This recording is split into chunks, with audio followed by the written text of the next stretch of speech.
Qin Yichen mendongak dan melihat bahwa ruang yang telah dia potong memulai proses pemulihan yang lambat di bawah kekuatan aturan dunia.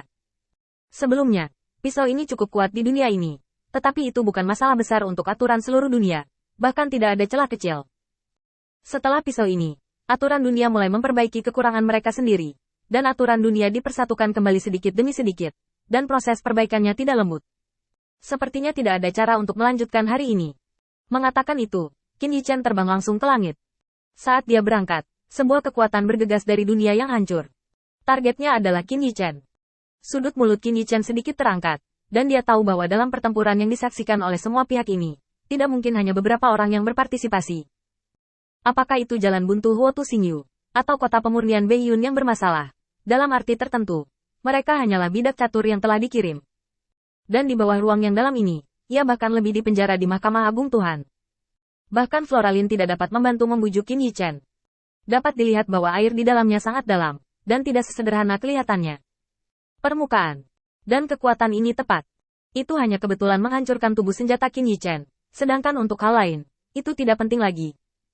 Siapapun yang menerobos tempat ini harus mati, sehingga Anda dapat yakin.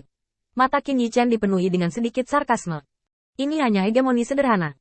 Kecepatan tembakan Mahkamah Agung sangat cepat, ini dia. Turun dengan pisau. Dan ini sudah berakhir.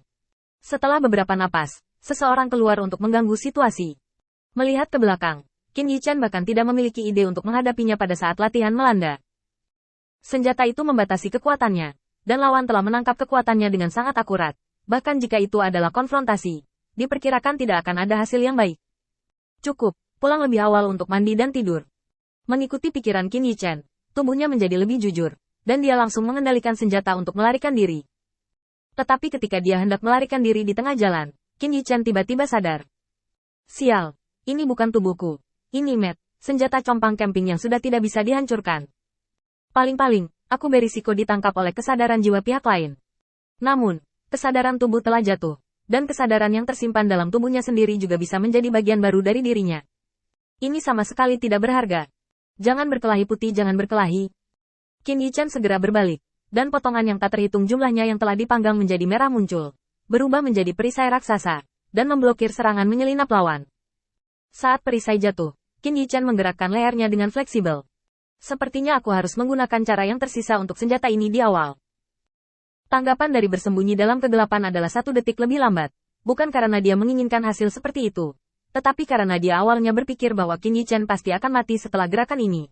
Jadi dia berbalik dan bersiap untuk kembali ke kehidupannya. Tetapi pada saat ini, Qin Yichen tiba-tiba mengambil triknya. Jelas, Qin Yichen telah melampaui harapannya, jadi dia bergegas kembali. Kali ini, butuh beberapa waktu. Pada saat ini, seluruh tubuh Qin Yichen memerah, yang disebabkan oleh akumulasi panas yang tidak dapat hilang di dalam senjata ketika diaktifkan secara maksimal. Napas panas datang dari bagian dalam senjata yang dikendalikan oleh Qin Yichen, dan kesadaran Qin Yichen menyapu ke dalam senjata. Kamu masih bisa bertahan selama 20 napas. Dalam hal kekuatan maksimum, waktu pengoperasian senjata sangat terbatas, apalagi yang memiliki bagian yang rusak.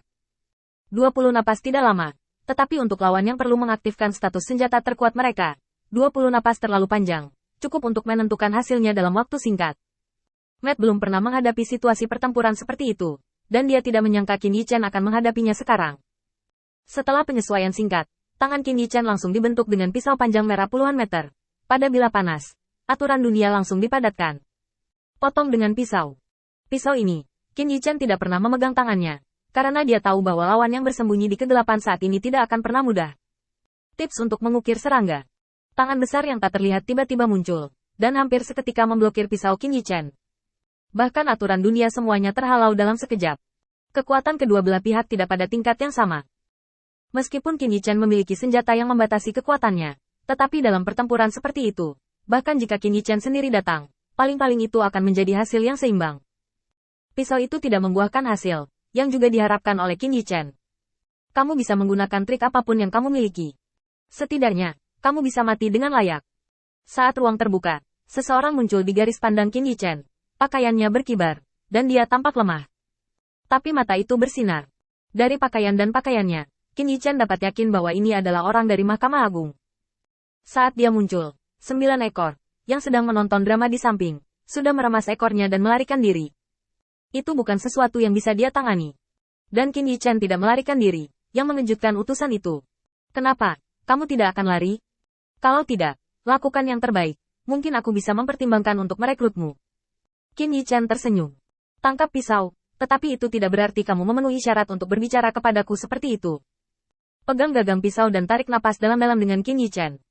Berdiri di atas kakinya, mata Qin Yichen tiba-tiba memancarkan cahaya dingin, dan pisau panjang di tangannya dengan cepat diayunkan, dan embusan angin bertiup.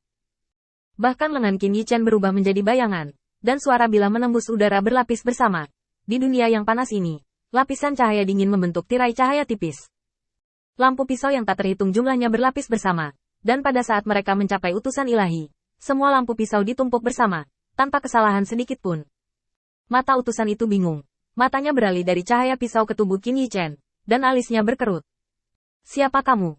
Mereka yang bisa memahami aturan dunia sudah cukup kuat untuk direkrut oleh Mahkamah Agung. Tapi sekarang, Qin Yichen tidak hanya menunjukkan bahwa dia memenuhi syarat, tetapi juga memenuhi syarat jauh melampaui standar dasar.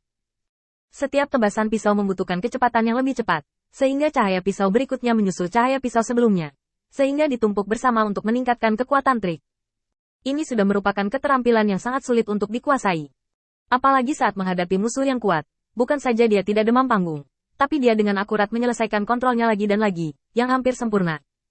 Ketahanan psikologis ini saja tidak bisa dibandingkan dengan orang biasa. Siapa kamu?